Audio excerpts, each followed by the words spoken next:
What is good, everyone, and welcome back to the Nostalgia Post Ultra podcast. My name is Nostalgia. Joining me is As Told by Zoe. What's good, my guy? Hello there. Hey, man, I'm excited to be back again.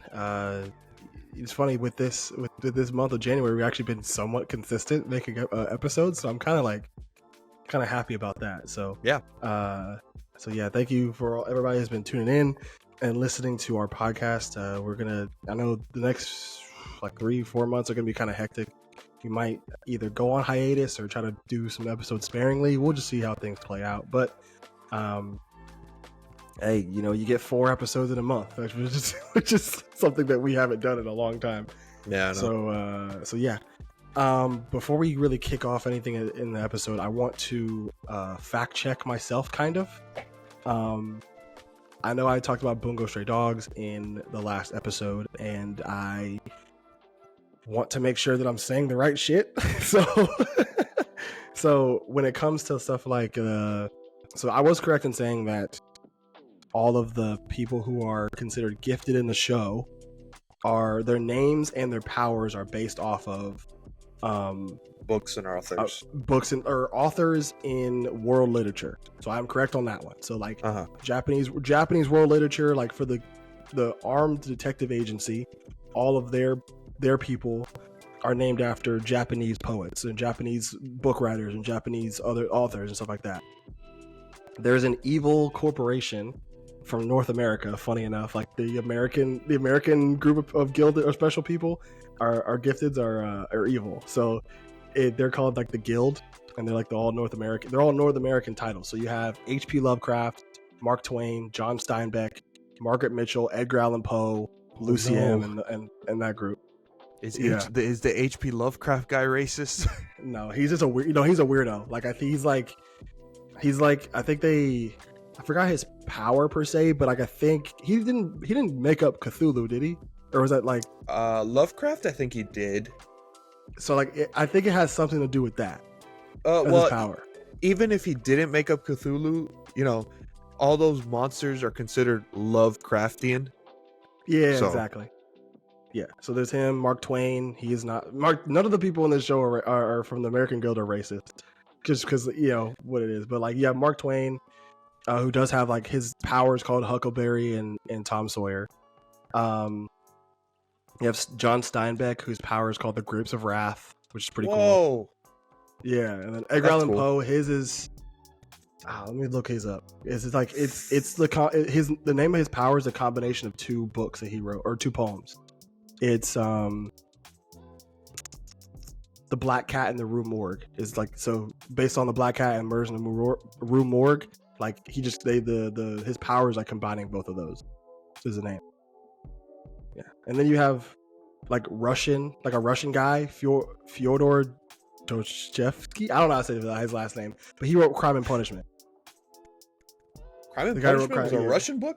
Yeah, it's a Russian guy who wrote that. So basically, he's like a Russian enemy. So he's like in there too. His power is pretty cool too. But all the powers don't necessarily like match up, like kind correlate of to the book. Yeah, kind of. Some of them do, some of them don't. Like okay, like the girl, like Margaret Mitchell for Gone with the Wind. Like her power is like the ability to like cause tornadoes and shit. Like she can just like that's like her power. But like other people's don't 100% line up. So like, but it's still like pretty cool like to have that kind of correlation there. So yeah, just wanted to fact check myself and make sure I'm saying the right things. I'm not just like saying nonsense on the pod. Yeah. So the real topics for today, we got some video game stuff, and we're gonna kind of go through the seasonal anime lineup again. But Zoe wanted to start off with two certain topics regarding like video game stuff. Which one do you want to start off with first? Do you want to talk about Atlas? Or you want to talk about Fire Emblem? Let's start off with the more serious one. Okay. Let's just get that out of the way. Gotcha. You can go ahead. Your floor is yours. For the past literal year, because I played Persona 5 for the first time a year ago. I've been a pretty big Atlas fan. Since then, I've played it's Persona 5, Persona 4, Uh, 13 Sentinels has been on my radar. I played Catherine. I've kind of, done the YouTube stuff on all the Shin Megami Tensei games. I like their shit. They make very good, very thought out RPGs. But what I've noticed and what I've heard a little bit about, it's kind of weird. It's like a double-edged sword because some of their games tackle like LGBT stuff. Yeah. And like I guess the end goal, I think you can tell like they're not trying to be mean about it or like homophobic. Like their end goal is kind of just like I think their end goal is like to talk about it, to bring more awareness to it. But every country's different. America, I feel like a lot of Americans, especially young Americans, bring more awareness to it in the sense of like, hey, be nicer to gay people, be nicer to minorities and stuff like that. Yeah, that makes sense. I think it's still illegal to be I think gay marriage is still illegal in Japan. So when they bring stuff up in their games, they kind of play it off as a joke, and it's a little odd sometimes. And this is coming from a straight dude, but even I look at some of the stuff and I'm like, really? Like in Persona 4, Kanji is a party member. The way that game is set up is you save party members from their dungeons, and then after they join you. So Kanji's dungeon is like this really big bathhouse, just full of men. Yeah. And then like when you look, because the whole thing is like, he's like, oh, talking to girls is scary. What if I get rejected? And he has this crush on another party member of yours, Naoto, who everyone thought was a guy. It's just the way she dresses is very boyish. And then when you get to her story, it's because she's like this prodigy detective. And then in that field, it's like very male oriented. So when you get to her, when you get to her story, she's like, they not only disrespect me because I'm a child, they disrespect me because I'm a woman, and I'll never be male. Like, it's this whole thing. So Kanji kind of questions himself. He's like, damn, am I into guys? Which is like, the game is centered around kids, so I feel like that's kind of normal. That's kind of because like you kind of go through like a formative period in time where like you're like, oh, I mean, do I not, or like what do I like, who am I? You know what I'm saying? It's kind of one of those deals. They're in high school, and I feel like people start to question themselves in high school or in college, and then that's fine. But then for the rest of the game, your best friend in the game, Yosuke, is always kind of like throwing jabs at him, and he's like, oh, for like kind of liking guys. Yeah, and then the whole thing, it's like, because Kanji ends up like, oh, I had a crush on Naoto, who's a chick, so it's like kind of figures himself out. Yeah. But then like Yosuke like throws jabs at him, and he's like, oh, like when they go camping, it's like, shouldn't you be sleeping in the girls thing? And he's like, it's not like that. And I'm like, okay, I get it. This game's from like 2007. It's whatever. But then I played Catherine. The original Catherine came out in 2011, but Catherine Full Body, which is what I played, came out in 2019. So keep that in mind. In this game, they add a third girl. So there's K. Catherine, your girlfriend, C. Catherine, the one you're cheating with, and Q. Catherine, who you just call Rin. How do you spell Catherine with a Q? Okay, replace C with Q. That's it. That's really stupid, by the way. But you just call her Rin. Okay. And then, like, in the beginning of the game, she's getting chased by a stalker, and then she has amnesia, and it's like, okay, like, weird anime shit just to add a third girl.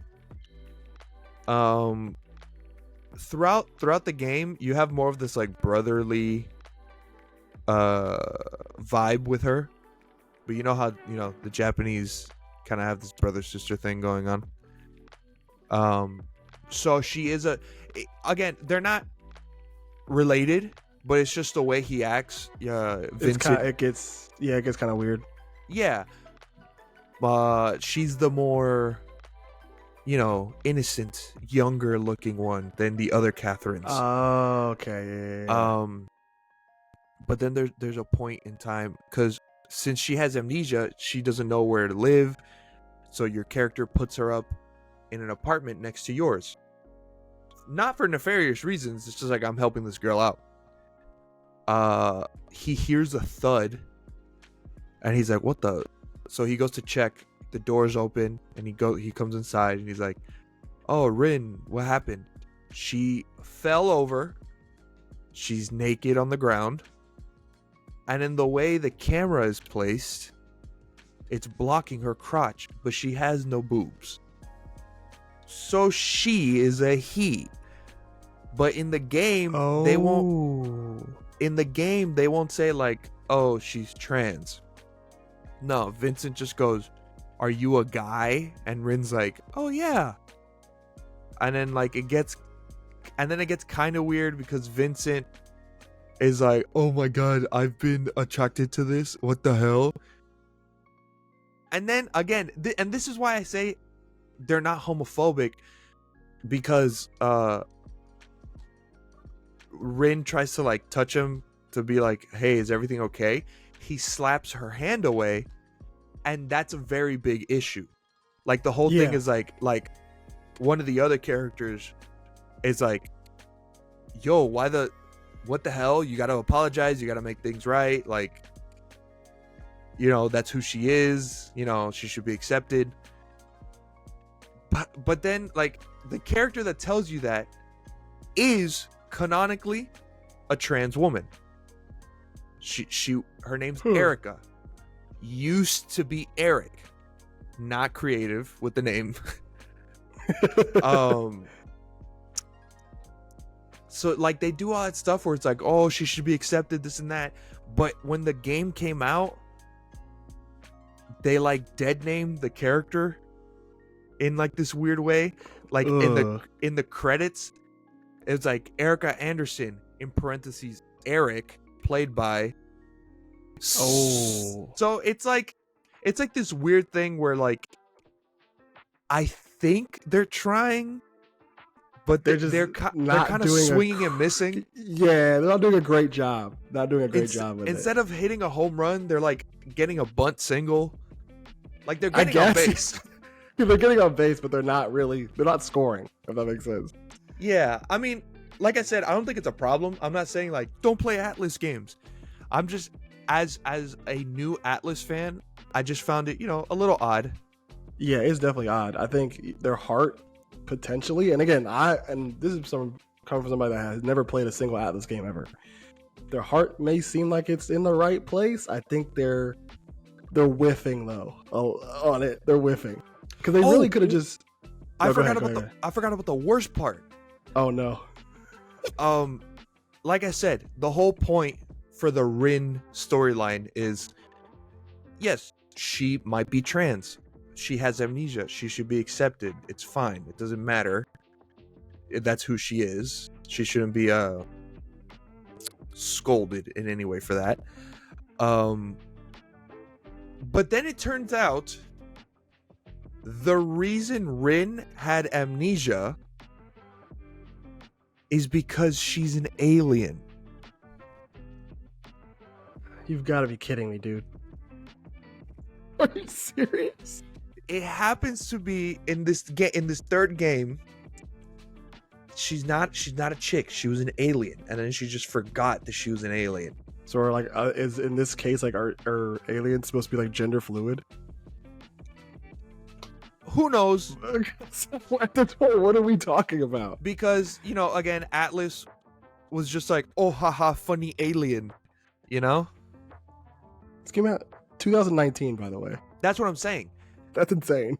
But like I said, it's the culture around LGBT stuff in Japan. In Japan, I think, yeah, that makes sense. I think is a lot less progressed than here.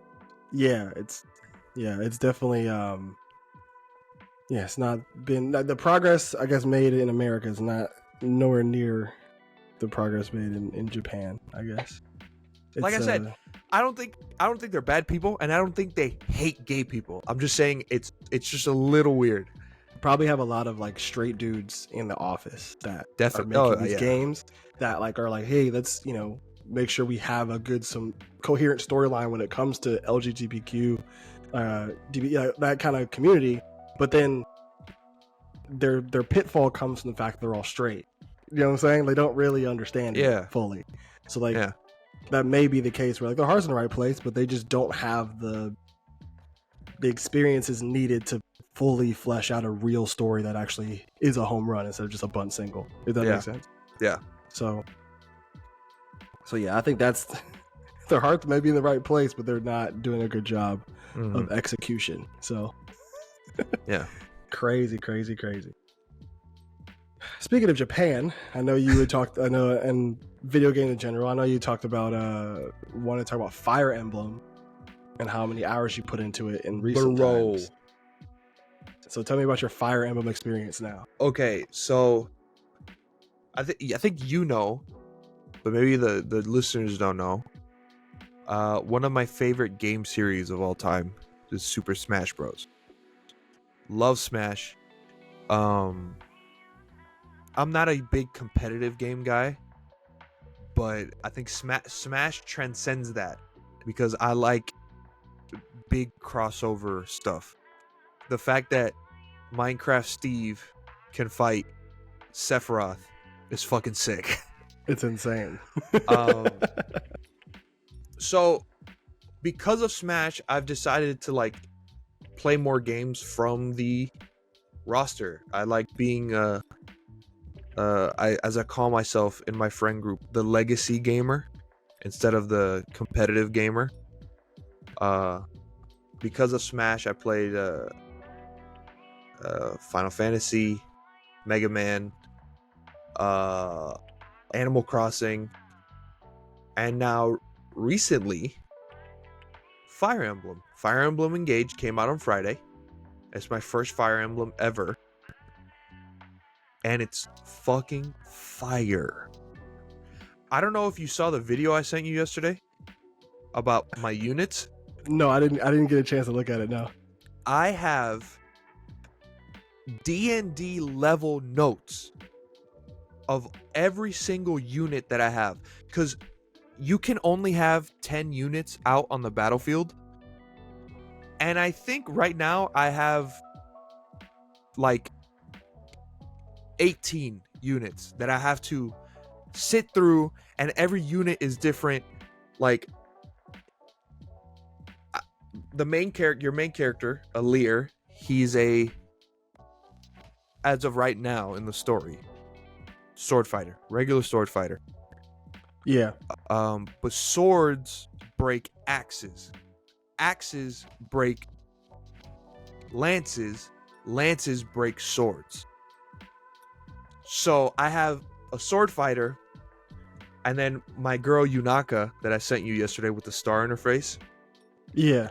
She's a thief. She's the only thief I have. But she's bonded. That's another thing in this game. There are rings that you bond with old Fire Emblem characters. So Alir has Marth.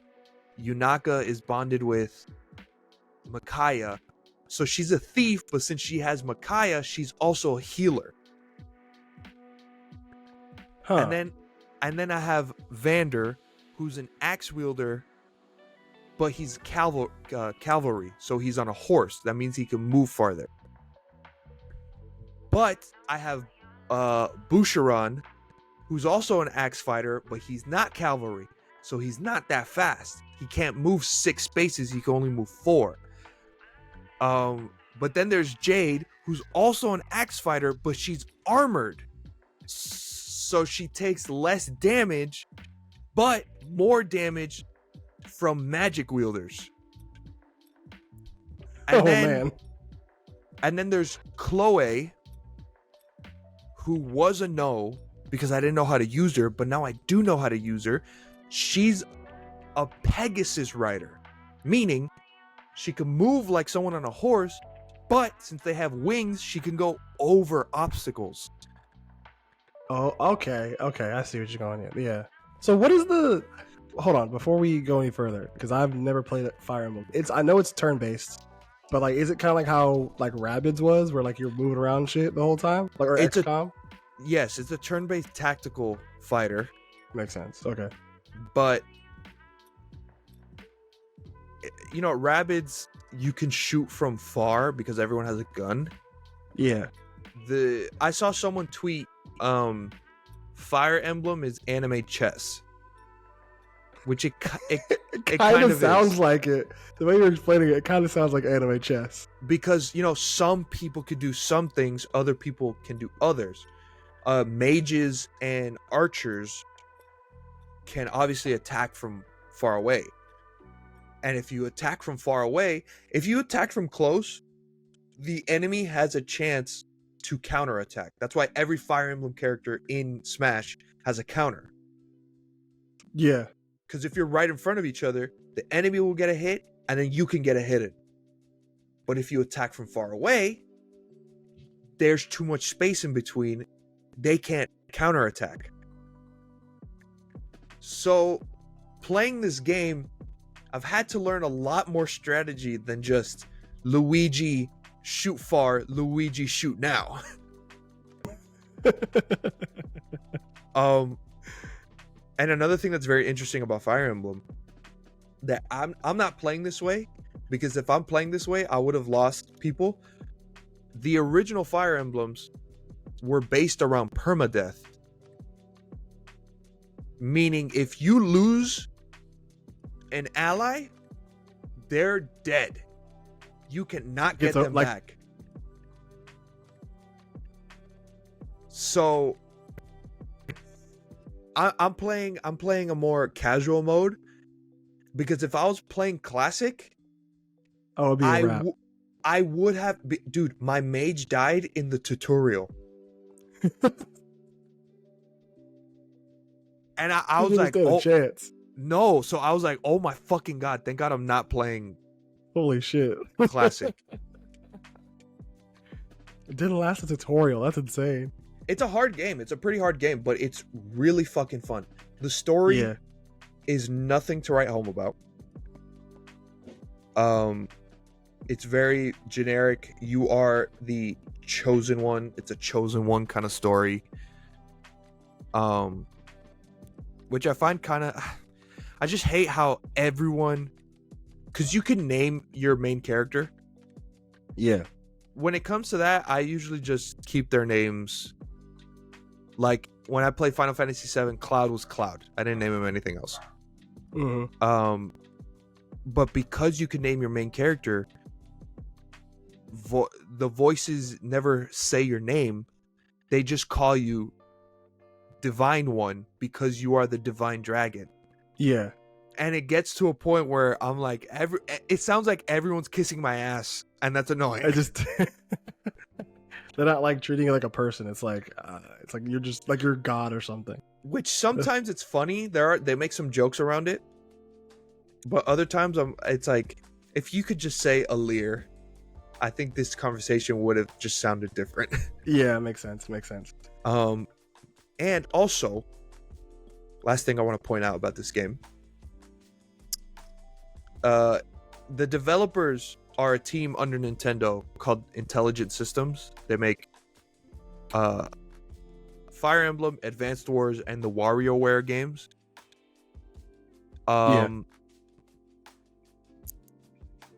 Whoever is their designer, motherfucker is horny. Oh no. Because there are now 3 women in this game that I was like, gadzooks, you know? Yeah, it's pretty crazy, huh? I sent you Yunaka, that's my baby. And then I sent you Chloe, it's my other baby. Yeah. So Chloe was the one that on my list, she was a big no. Because she kept dying. But now I know how to use her. And now so I moved her to potential switch outs, and I've learned my lesson. God, I love this woman. And that was all like the video. I need to watch the video when we get done recording because that's pretty funny. Just having like a detailed list of everybody you have. That's pretty good. But I know. So one thing funny enough, we were talking about Fire Emblem today because both of us saw these really stupid tweets about Fire Emblem. Bro. Was it yesterday, right? Was it yesterday? Yeah, the game came out Friday, so all the tweets came out yesterday. Yeah. So people are kind of upset about the localization of Fire Emblem and like the translations and what they're using for certain dialogue options and other stuff like that. And there were two main issues that I thought. People were getting upset about like the way they use, like when you choose your character, you can choose to be either a male or a female character. Oh, and it says choose your form. And choose your form, right? And people are like, I hate the localization. They keep making shit woke. It's so dumb. I'm like, guys, what are we talking about? Like, I've never played a Fire Emblem game, and I scrolled through the comments to see like did somebody give me any more clarification on what the deal was? Apparently, like you said, like you're a celestial dragon. Yeah. So when like you have to choose like a form to be in to interact with the humans in this world. So it makes sense. It would make sense that the dragon would be like, let me choose a female form or a male form of a human body. What are we talking about right now? It's so stupid. What are we doing? I guarantee you, if this game came out like on the GameCube, it still would have said choose a form. Yeah. 100%. Like play the game first. Play the game. Please play the game first. And then what was the second one? Oh, it was the localization with the dialogue options for that young child. Yes. How apparently in Japan, the Japanese version, you could low key like make that like a romance option for you. But in the American version, it's like, oh, just, you know, like come with our traveling party or something like that. Yeah, so she's an optional unit. You have to do a side quest to get her. You could do side quests to get a lot of optional units, and you know, if you want an extra axe, that's what she is. She's an axe fighter. She's not. It's not even like, oh, she's actually 30 years old. She's just drawn that way. No, she's a child who lost her family, and she's trying to find her family. That's what it is. Exactly. And in Japan, the whole thing is like, oh, I'm really young, and then the main character's like, well, I'll wait for you. It's like that kind of deal, which is like still bad. It's still creepy. It's still bad. And in America, they just changed it to, oh, we're business partners, because that's her quirk, is that she's a merchant. Yeah. But the way people are talking about, they're like, oh, censorship is wrong. Bitch, don't try to make yourself sound righteous by talking about like, oh, I know dating kids is bad, but this is censorship. No, man. What are you talking about? Like it's literally just the fucking normal people aren't mad that you can't romance the child. Yeah, like what are you talking about? That's literally just like I can excuse pedophilia, but I draw the line at censorship. What do you mean? What do you mean? What do you mean? Like, bro, come on. That's insane. There are 3 women in your party that are stacked, and you're mad about the child? No, literally, like, do you not want to look at these nice of age women that are that are in the game already? Bitches on your team, bro. That's insane, bro. Yeah, no, I seeing the Fire Emblem tweets out now and people complaining about localization is actually kind of insane to me. So yeah, you know, if you are a Fire Emblem fan, you got some great women on your roster. Don't try to romance the child, or don't get mad when you can't romance the child. That makes no sense. That's insane. And if you're a Fire Emblem fan who's more partial to men, you got Vander, bro. Vander, he's the old horse guy. Yeah, if you choose the woman character or the female form, do all like the genders of the characters you're in their party change, or are they all the same? No, they're all the same. Okay. So like I picked the male form, and Anna's still a girl. Okay, that makes sense. I thought they would have changed it around, because I thought that'd be kind of cool if they like change the genders depending on what you pick. That's a lot more voice lines to record. Yeah, that'd be insane. Yeah, like thinking about the logistics of that'd be insane. I think I'm trying to think back to Smash. The first Fire Emblem character that they did 2 genders for was Robin. Yeah, because in Smash, the characters you can change the gender for, there's both. Like there's a girl Robin and a boy Robin. And then the Byleth, right? Girl Byleth, boy Byleth, girl Corrin, boy Corrin. Oh yeah, so I think in Fire Emblem, at least starting on the DS, you could just choose a boy or a girl. Mm-hmm. But I thought they were silent protagonists. But I figured out they're not. This game, I've sent you some clips. Like I said, the story's whatever, but it's pretty fucking funny. Really? I sent you the clip of like the first fight you do after you've been asleep for 1,000 years, and then you wake up, and your handlers are like, "Oh my god, there's monsters here. What do we do?" And then the divine dragon goes, "Okay, first Will," and then you get cut off by Vander, and he goes, "Fight them? Okay, I'm behind you. Your bravery knows no bounds." And your character goes, "No, let's run." And he cuts and goes, "Huh?" Oh yeah, I think you sent me that. That's funny. The game is pretty goofy at times. Yeah. That's good. A big thing about this game is you're at war. So whenever you defeat an opponent, they're dead. They die. Like, this isn't... They're dead. Yes, this isn't, Nintendo, Mario, Pokemon, I fainted. My Pokemon fainted.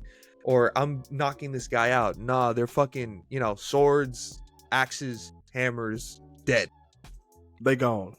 Yes. So sometimes you'll defeat an enemy unit and your character will say something just like, "You were a good fight. You were great while you lasted," something like that. That's crazy. One of your main character's voice lines after he kills someone with not only a sword, but the power of a celestial dragon, plus my main character is bonded with Marth, so he has ghost powers as well. After he kills him, he just laughs. He's just like, ha ha ha. And I was like, what? That's insane. You just murdered somebody. That's crazy. It was crazy. The man is deranged. That's so unhinged. All these emblem ghosts can just be part of his imagination. That's insane. Oh my god. Okay. So yeah, Fire Emblem seems like with like the tactical aspect of it might, change my mind. I think that sounds a little more appealing, just like the row, the row and then the row, and they each go and do something. You know how I feel, but I say this every time you talk about a turn-based game on this podcast. I say it every time that it's like, I don't like them. I do think adding like a tactical aspect to them definitely makes them a lot more appealing. So Fire Emblem may be another one of those games on that list to play, if that makes sense. So. Everyone says the last Fire Emblem, Three Houses, has a better story, but that this Fire Emblem's, the last Fire Emblem's combat was good, they say, but they say this combat is like holy. Yeah, because there's a lot there, at least from what I see with the emblem rings and like if you bond with one of the emblem rings, you can get their powers, and like it feels very in depth. Mm-hmm. That's good though. So yeah, good game. I like it so far. I might put that on my list to play as well. All right, shifting gears now. There's not that many shows I want to talk about too much. I will say, I don't know if you watched High Card yet. It is 1000% like Kingsman and Now You See Me kind of. I said Now You See Me in the last episode. I said it in the last episode, but I meant to say Kingsman because that's exactly what it is. So, I'm gonna watch a few episodes today because I think there's only 2 out now, so you got time. So yeah. Because I haven't caught up. I'm only 1 episode behind on Trigun, but I saw your tweet that you said it got dark. Dude, it got so dark. Oh my god. Is it good? Yes, no, like what I mean, like, because did you finish the original Trigun or did you get pretty close? I got pretty close. So you've met Knives already, right? You met Millions. You saw who Millions Knives is. You met him already. Okay. Yeah. So their take on Millions Knives in this new one is, I'm not gonna make the case, but I think how he is as an antagonist is might be better than the original one. I don't want to do, because they're essentially, it's just like essentially their motivations for being evil, I guess, are the exact same from what I assume would be, because like how Vash and Knives got like estranged as brothers is kind of the same. It's kind of the same, that they're following that same kind of track record, but you encounter Knives like for the first time pretty late in that story. Like you encounter like very late. Like you hear about him, you hear like his name, all this other stuff, and you kind of see glimpses of it, but you never, like, you don't really get Vash and Knives meeting until like episode 12? Not even. No. Episode 8 or 9, right?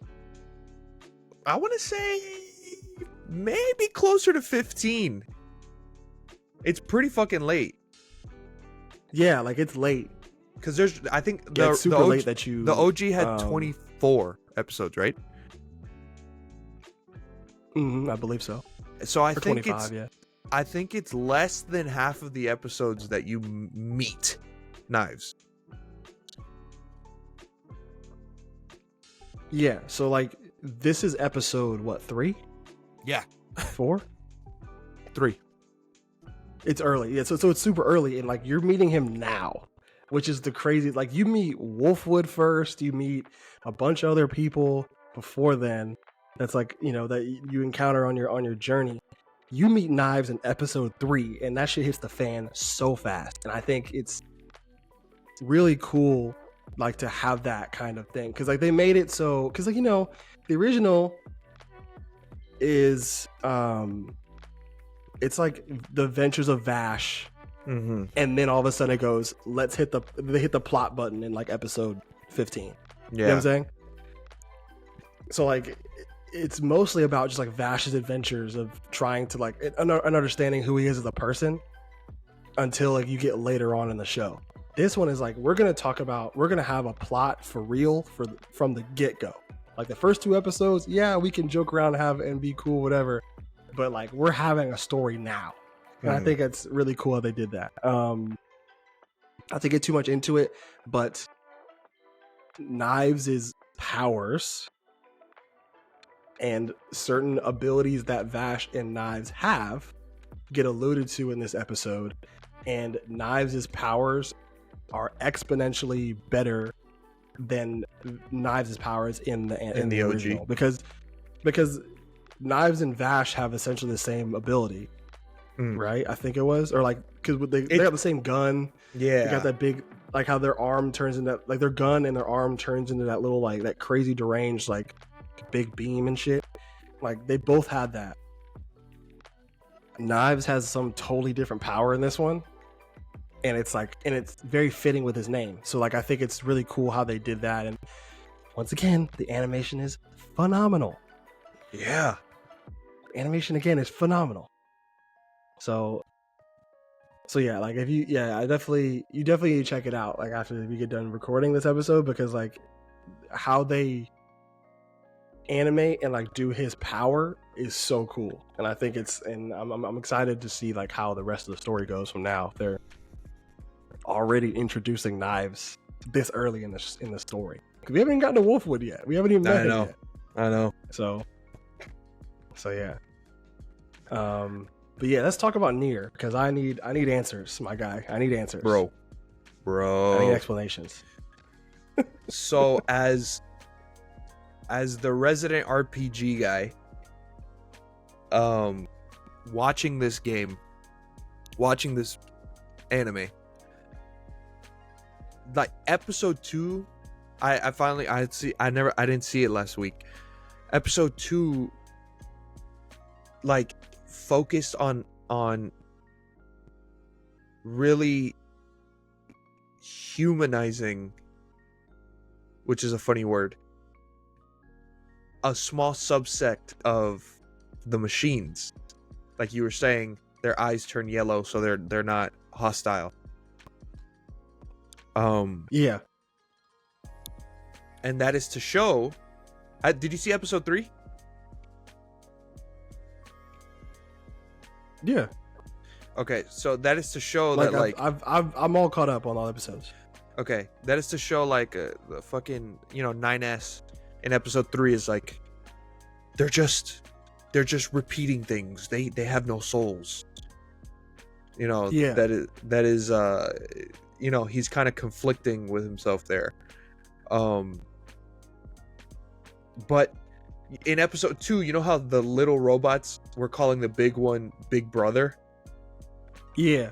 That is ripped straight from the game. Like there's a side quest where you have to help this little robot who has a flower in her like head, so she identifies as a girl even though she's a machine. They have no gender.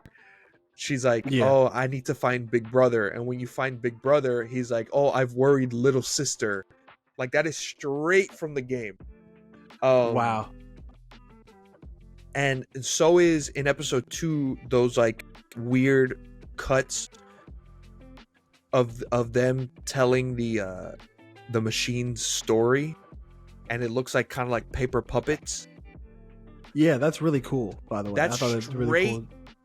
From the game. That story of them saying like the robots found treasures. The treasures were all different shapes and sizes. They do the exact same thing with the paper puppets and everything in the game. Oh wow, it's like a straight 1-to-1 cutscene. Yes, essentially. And cool. Then in also in episode 2, the Big Brother robot, he learns about how to take care of flowers. He's sitting on a pile of TVs. That is a side quest in the game that you could completely miss. There's a robot who lives underground,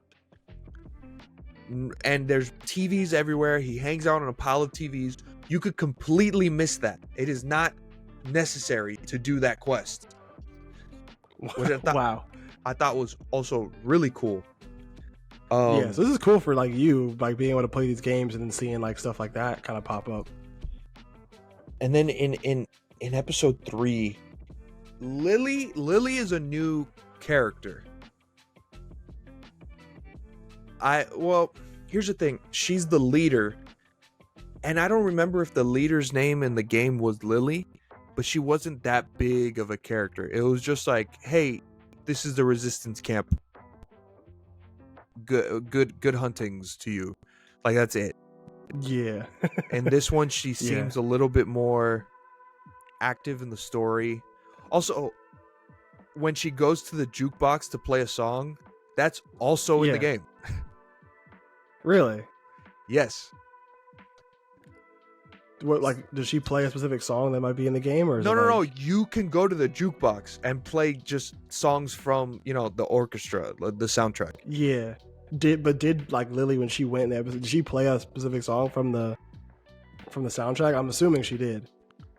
I don't remember. I'm pretty sure she did, but I specifically remember in episode 2 when the robot is like trying to grow flowers. That song is like the theme or the overworld theme of Nier, and it's so fucking sick. Now my biggest thing that I want to talk about though,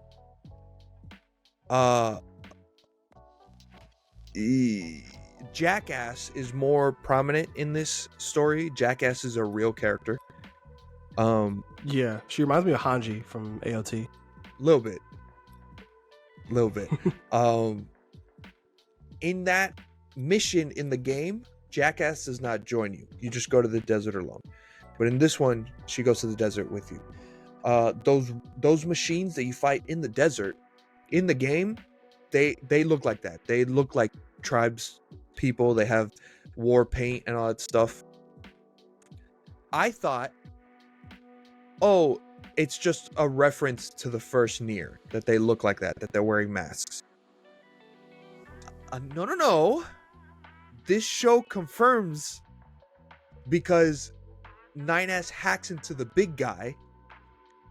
Yeah. And then he witnesses a memory of the tribe from the first game. Huh. Okay. And so like all those people cheering, and then even the robot says Rule 904, Rule 904. The whole thing with the leader of that tribe in the first game was that they have to follow rules.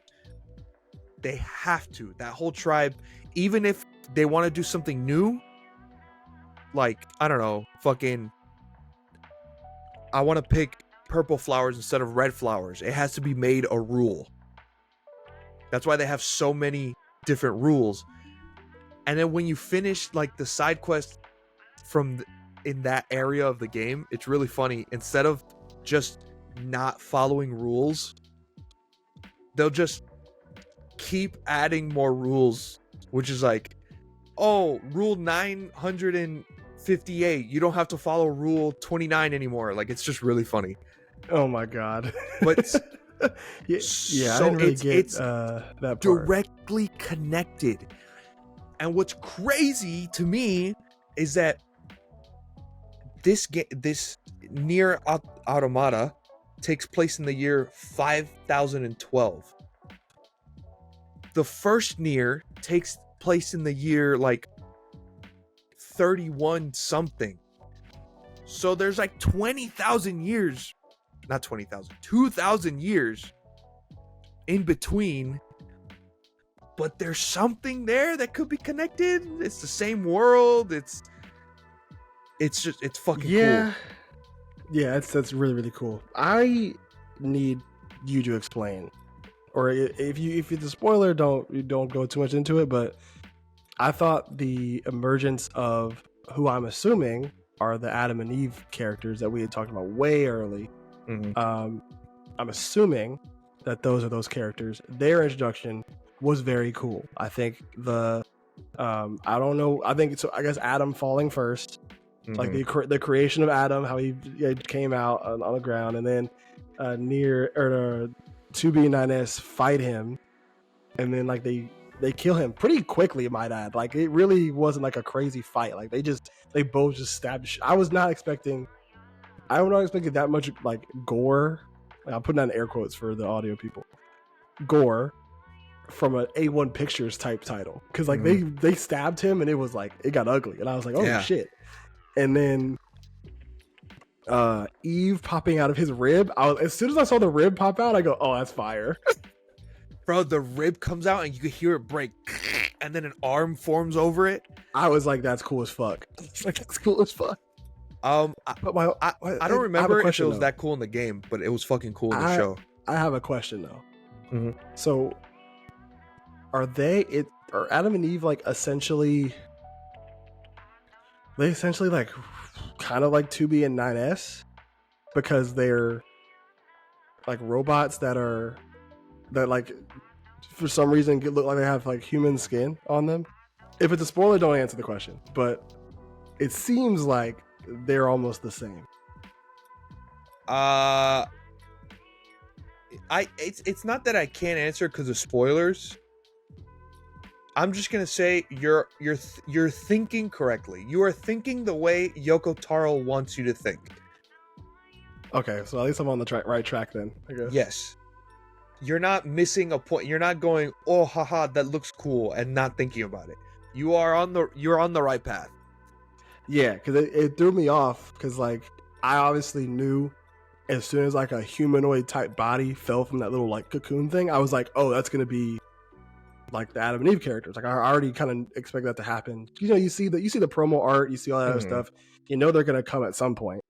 And so like I saw that fall, and then all of a sudden I saw the little thing where they're like human bodies like weaving and forming, and I go, I mean, they don't really haven't explained yet like how 9S and 2B were built or created or whatever. So like they might have some correlation there. So that was like that my thought process, I guess. So I guess I'm on the right track. Did you notice what the machines were doing when 2B and 9S found them?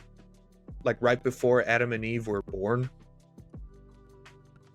They were like freaking out for something. They're like, but right before that. Yes. Before that. I don't remember. They were okay. So there is kind of like a meaning to all this, but I'm not going to say it just yet. Yeah, go ahead. It's fine. Like they were mimicking, and this is mimicking because, you know, they are machines. They don't have human body parts, but they were mimicking human, like one was cradling a baby. Oh, yes. Two of them were trying to simulate sex, but they don't have organs, reproductive organs. So they're just was freaky as hell. I was like, what the fuck is going on? And then there's they don't show this one fully, but you could kind of tell because it's in the background. One or two of them are trying to simulate like oral sex. Like one's laying down and then the other one is banging his head in between their legs. I was like, bro, because I got the like the original, like they're like trying to simulate sex. I was like, yeah, fine. I was like, what the fuck is that other one doing? He's just straight up headbutting the bottom. I was like, what is he doing?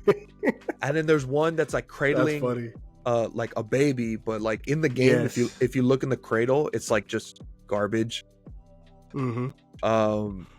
So it's you know, that's all I'm gonna say. They're trying to simulate human things.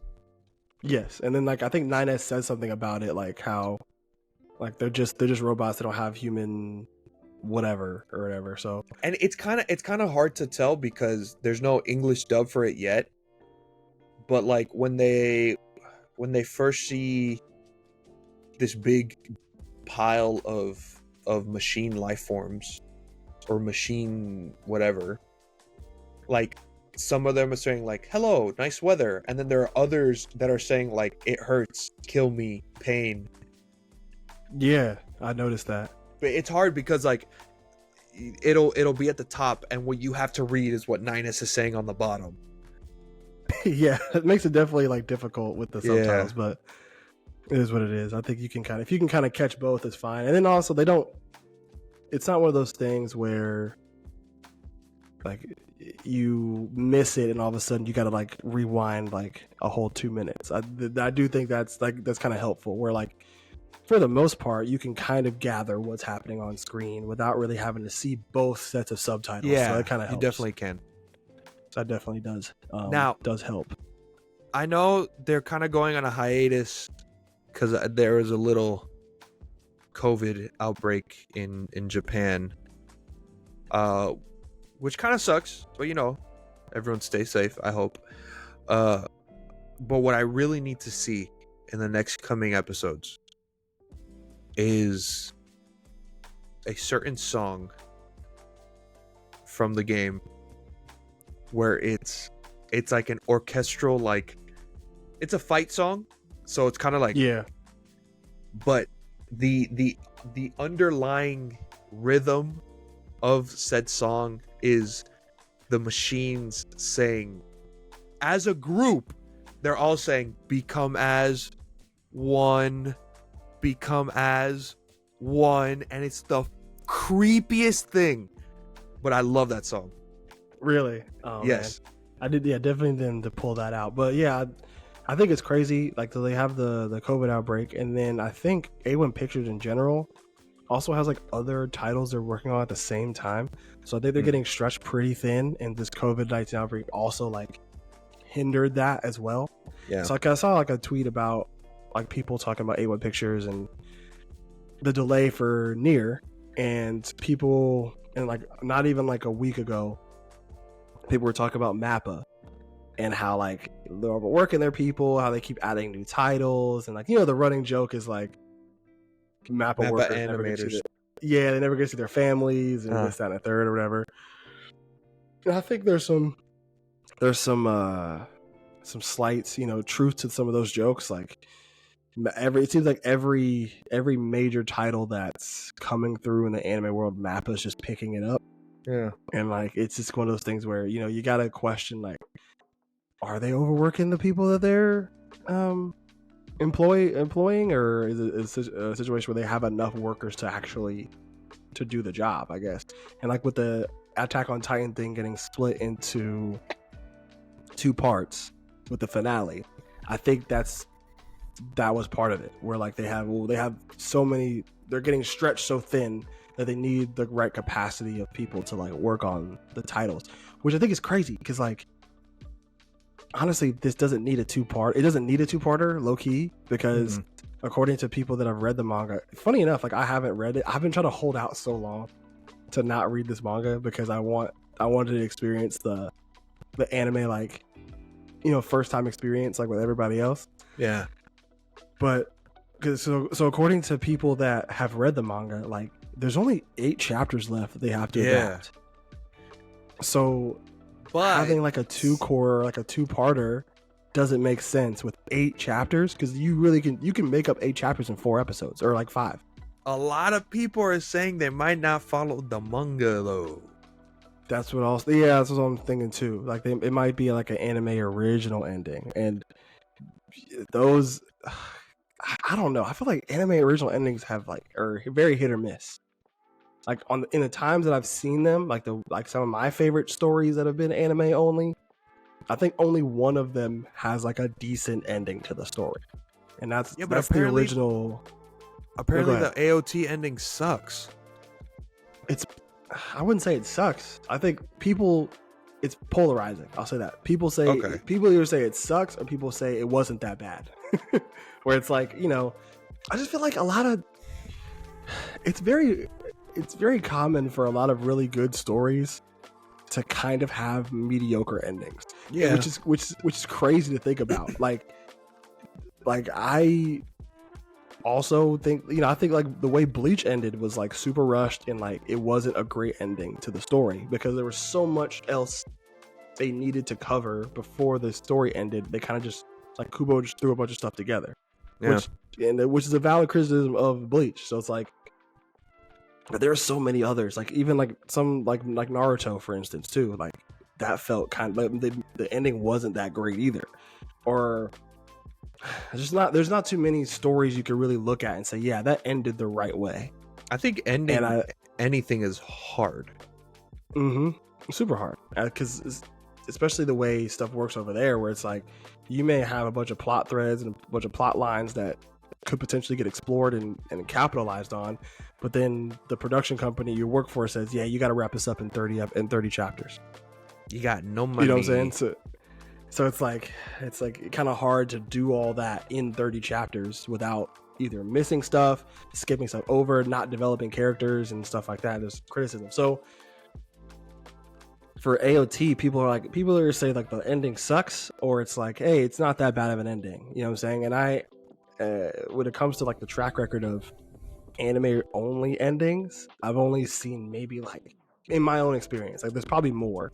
There's only one ending that I think is okay, and that's the original Full Metal Alchemist was anime only. Was like the original, because there's the original and there's Brotherhood. Brotherhood's 1-to-1 of the manga, but I think they came out with the original Full Metal Alchemist as the manga was still ongoing, and so it usually gets to that they part. Passed it. They get to that part like episode 12 or something like that, where they pass they take over the manga story. So now they have to create their own original anime ending. And I think that one wasn't bad. I think they stuck the landing on that one. I can't remember exactly what they did with it, but I know I never saw the OG. They stuck the landing with it. The other two I'm referring to that two of some of my favorites that just the anime only ending sucked was Soul Eater and Blue Exorcist. Soul Eater specifically needs a reboot, and Soul Eater needs a reboot because essentially their anime only ending kind of dismantled the world building and like power system. It dismantled the power system and the world building because like it was something they introduced something that wasn't mentioned or like wasn't even a possibility until like right before the ending. Like the main character is getting beaten and they need to figure out some way to beat the main boss, so they finally come up with this crazy power up that gives them the strength to do whatever, right? Yeah. So like when it comes to Soul Eater, it's been forever since the anime's out, so the spoiler or whatever is not a huge deal for me. But spoiler warning for Soul Eater if you really want to go watch it, because I think it's great. Besides like the point, so it diverges at episode 12, and then basically, so Maka, the main girl, her dad is like an actual like weapon. So like there's meisters and weapons. Yeah, and weapons can like take the form of people or whatever. So Maka's dad is a weapon, and he was like the weapon for Lord Death, which is like the main like guy, like the main like leader of the group of like weapon meisters and stuff like that. So at the most random of time when she's trying to like beat this final boss, this final villain, she also herself comes to the realization that she also is a weapon at the same time of being a meister, which doesn't make sense which doesn't make sense. Because rules like, that separate them. There's supposed to be there's supposed to be certain rules and stuff, and like at no point do they mention Maka's lineage as a half human, half weapon. They don't mention that at all. Yeah. Like they just kind of they go, yeah, like Maka's father's a weapon. Maka's mother, I can't remember if she's like passed away or she left. I think regardless of that, like the mother's not in the family's life anymore. Yeah. So like at some point, are you going to say, oh yeah, Maka's also a weapon too, but she decides not to use her ability or something like that? Or they don't mention that during the canon parts of the story. They just throw that in at the end, and it's like, what are we talking about? You know what I'm saying? So yeah, but it's just, that was kind of one of those things. But I hope that when it comes to AOT's ending, they stick the landing, or they just keep it manga canon and just, and see what people think about. Because like people taking this stuff way too seriously, low key. Low key. Oh, we've kind of gotten through what we wanted to talk about today, haven't we? Yeah. I kind of want to end our anime talk with. I said I was going to do this last episode, but I never got around to it. I kind of want to, for the first time on this podcast, I'm giving a hot take. I didn't get to do it last episode. I didn't get to do it last episode. So if to know me is to know that I don't have many hot takes when it comes to anime. Like I don't take a lot of anime stuff too seriously, and most of my opinions are pretty mild, or you know what I'm saying, it's either, like it's nothing crazy when it comes to my anime takes. However, there are two main takes that I have that I feel like are pretty hot takes that people might look at me a little bit weird for, that I might have to defend at some point in time, just depending on whatever happens. But one of them is a more recent hot take, and I feel like in order to explain myself, I would spoil like a lot of it. I think the hot take has to do with Monster, and since I read it and I watched the anime, I feel like I can't give that hot take and explain myself on the pod without spoiling it for you. Oh, shite. So I don't want to do that. So I'm going to go with my original hot take that I've had for a long time, and it's pretty funny. And my hot take is that I don't think Kuroko's Basketball, or Kuroko no Basket, however you want to call it, should be classified as a sports anime. And now, if people hear when I say that, and I obviously think like, duh, like there's basketball in the title. What do you mean it's not a sports anime? Obviously, like sports is a part of the show. Like basketball is a part of the show. It's in the name. I'm not going to sit here and say like that's not true. My thing is though, as a basketball anime, when it comes to basketball, it sucks. Like when it comes to the game of basketball, the show sucks. However, if you look at the show through the lens of a battle shonen / power fantasy anime, it's a good show. Like if you really just like, because my issue is that you can only suspend your belief for so much of a show. Yeah. You know what I'm saying? And when it comes to Kuroko's Basketball, like you have to have a lot of suspension of belief to really enjoy the basketball elements of that show. Because in actuality, it actually sucks. Like I'm being dead ass serious. I don't hate the show because I view it through a battle fantasy or power shonen lens. Yeah. Like so, but if I was to strictly judge it on a basketball level, it sucks. Bro, what's the main character's name? Kuroko.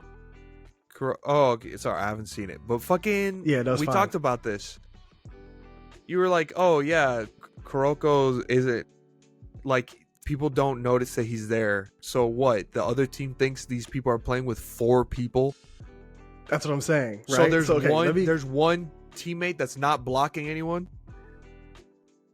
Right, exactly. Like, what are we talking about? Okay, so in order to make my point, I want to issue 3 different points of emphasis. First being that the superpowers thing, when it comes to sports anime in general, you always have the idea of imagery, right? Like, in Haikyuu you have the crows flying, and Aisho 21 you have like these like imagery of like when people are running the ball, like they look like they're huge tanks and shit. Like when it comes to stuff like that, like imagery is a huge part. Imagery and metaphor are a huge part of sports anime. When it comes to Kuroko's Basketball though, those are real superpowers. Like that's not those. I think it takes like the imagery part of basketball and pushes it a little bit further to the point where it's actually superpowers. And they're superpowers because the difference between superpowers and like special skills that people have is that when you have like the certain skill or a certain ability that you have or certain weapon that you use or your play style, whatever, right? When it comes to stuff like that, even if the defense is able to stop it or prevent it or something like that, or even if you like use it, it's not like there's some kind of drawback that you have from using it or using it too much or something like that, right? I'll take Blue Lock, for example. When it comes to Blue Lock, everybody has like a weapon or whatever, or some kind of thing that gives them an edge when they play, right?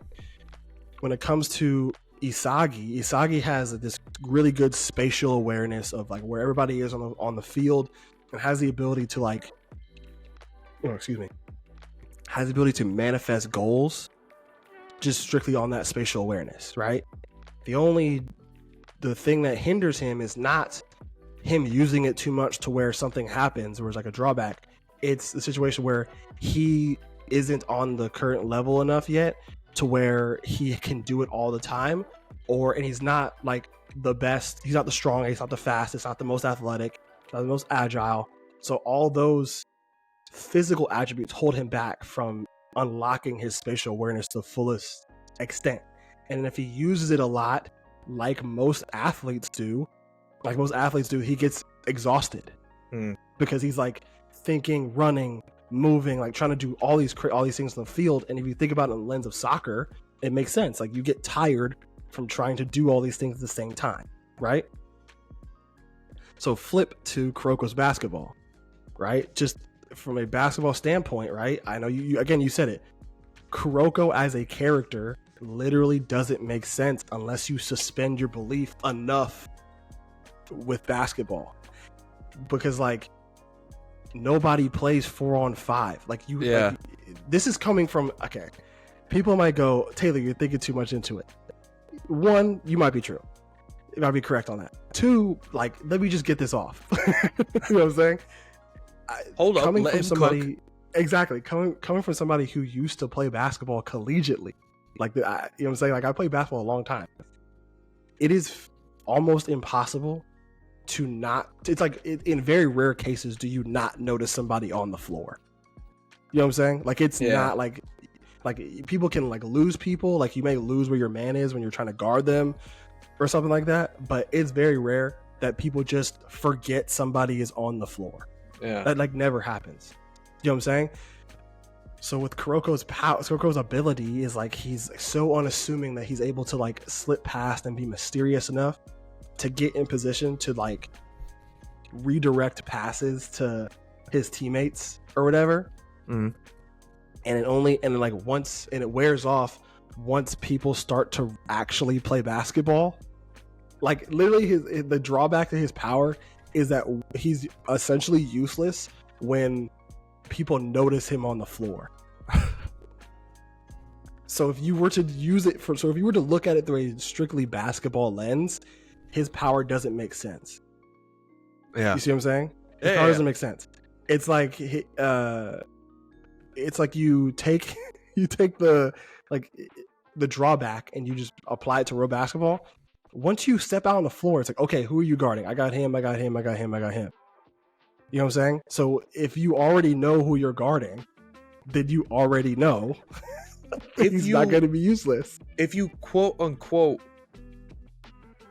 don't notice someone on the floor, you're kind of getting benched. Literally. Like, come on. Okay, and then the second thing is when it comes to the powers thing, it's like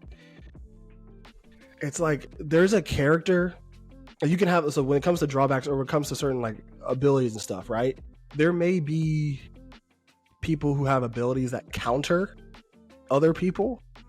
Like I'll take, like again with Blue Lock, for example. I think Blue Lock is a good mediator between real life sports and like somewhat fantasy, because the style of which like the story is placed, like it kind of teeters on that line. There are people like that are defenders that like have they have like a name for their ability to like stop plays from happening or something like that, right? Like their ability to like be at the right place at the right time as a defender is there. That's a counter to Isagi's spatial awareness. However, it doesn't negate him from using it. It just makes him have to work harder to use it.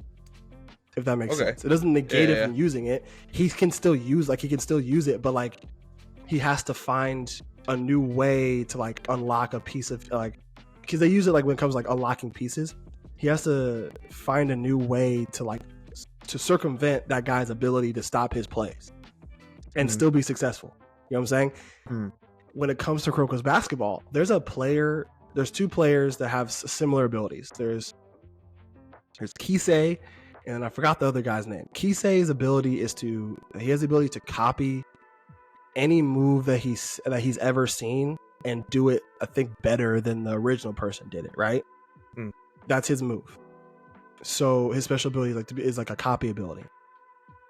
There's another character in there who has the same copy ability, but when you do the copy, when he does his copy ability, he does it in his own style and therefore steals that move from you, so you can no longer do it.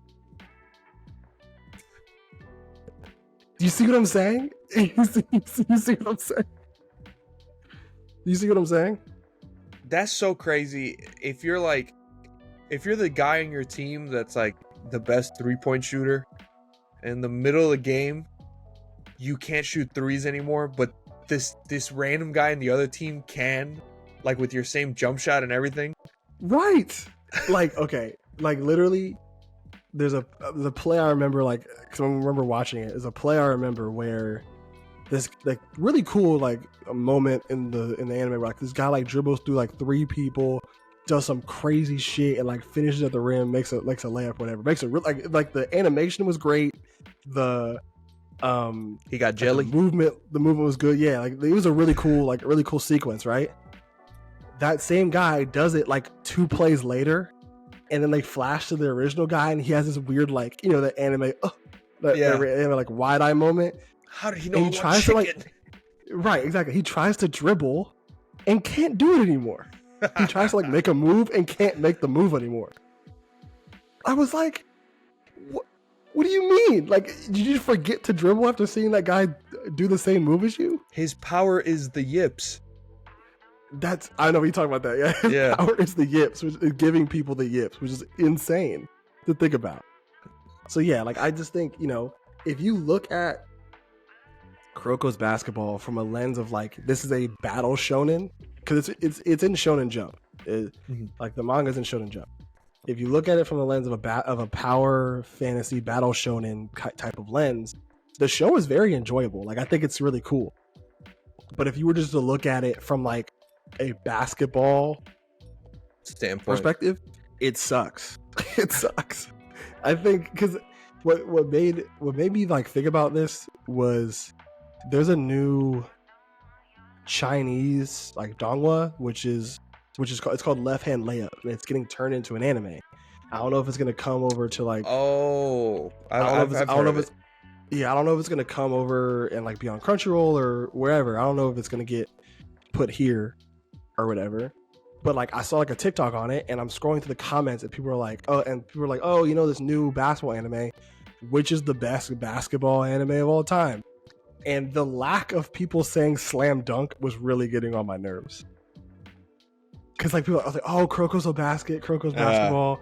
Like it's goated, it's the best basketball anime. No, it's not. It's not even really should be classified as sports anime. Because I don't think because it's not. It's the Dragon Ball Z of basketball anime. Like, bro, if you look at Kuroko's basketball through the lens of like JoJo's Bizarre Adventure, it makes it way more enjoyable. Yeah. So yeah, that's my big rant. I think I could continue to defend it. I just think, yeah, the suspension of disbelief when it comes to a show like that can only go so far. You know what I'm saying? Like, you can have people have like special abilities and all these other things like that, but like, I didn't even get into like one of the main guys' abilities. There's like a guy, I forgot what is his name? He's like has red hair. He's like one of the main like groups of people. You know, You know what I'm talking about? The tall guy that's not really friends with Kuroko, but then becomes friends with him, or No, not him. There's a different red-headed guy. He's like one of the main.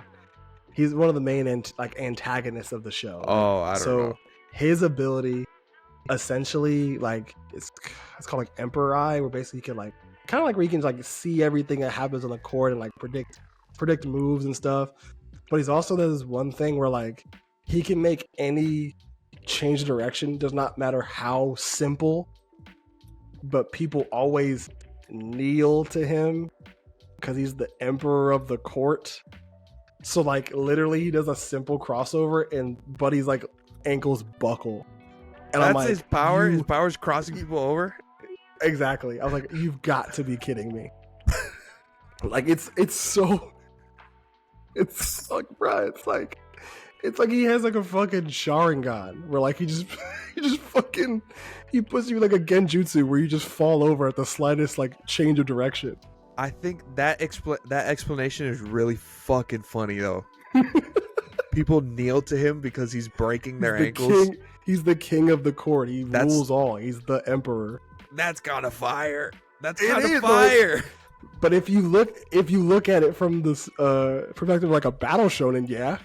But it's like if you look at it through like a basketball lens, it's like we're like a sports anime lens. You're like, what the fuck? All he did was he just bounced the ball from left to a left hand to his right hand, and the guy just like took a knee. It's like, what are we doing? What are we doing? Yeah. So yeah, I might post this clip on Twitter, or anywhere, and see if it gets any kind of reaction. I think it'd be pretty funny. I'm willing to defend this wholeheartedly, like 1,000%. I'm willing to defend this one. I'm willing to stand in the sidelines and see the chaos. I'm not. Yeah, I believe that I won't get cooked because I feel like I have a solid enough argument to where people can generally see my side. I feel like some people have like hot takes where they just say some stuff and don't really have the ability to back it up, and then they get cooked because like they can't make coherent points about their take. You know what I'm saying? Yeah. Everything I laid out is like, it makes sense to me at least. But yeah, I think I might make a longer video on it. I said I was going to do that a long time ago because I've always wanted to like talk about like sports anime because there's a lot of like hidden gems. I think people need to watch like Ace of Diamonds. I think it's really fucking cool. Haikyuu is really cool. There's like a couple of different ones that I've watched over the years that are really cool, and I want to kind of get into that sports anime bag, and I feel like that's the video I kind of want to start with. We're just explaining my points into like more detail when it comes to something like that. So yeah, I guess be on the lookout for that because I might get to like scripting it out at some point in time. So sure. So yeah. But before we go, you got like, any quick music recommendations? My band put out a song. Look it up. Fanny by Good Soup. Gotcha. The lyrics are literally about nothing. I tapped into my Beck writing style. Just random gibberish every line. It's fucking fire though. Yeah, so, I'm definitely a fan of that. So I got stuck on my head on the way back home from class when you said it. Good. You definitely got stuck on my head. Good. That's the point. But yeah. What else? Oh, so I know Ben Beal we're both of us are big fans of him. There's a song called Lungs, featuring the lo-fi producer Patsu. It's really good. I think he's in the beginning of his rollout for his album. I think because like he's been posting a lot and tweeting stuff. I think the album might be called like Sign My Cast, which is a very like on brand thing for him, and I think it's pretty funny as well. So I'll definitely be excited for that. So yeah. Hope you guys enjoyed my hot take. I may end up titling the episode "This Hot Take," that way people see it a little bit. Sure. Or not. I'm not sure. We'll see. Or it's gonna be Fire Emblem is anime chess. I think I'm gonna name it that either. That's a good one too. I'll pick the two between that. So yeah, that's all we've had for today. I'll see you guys next time. I've been Nostalgia, as told by Zoe. Peace out. Peace.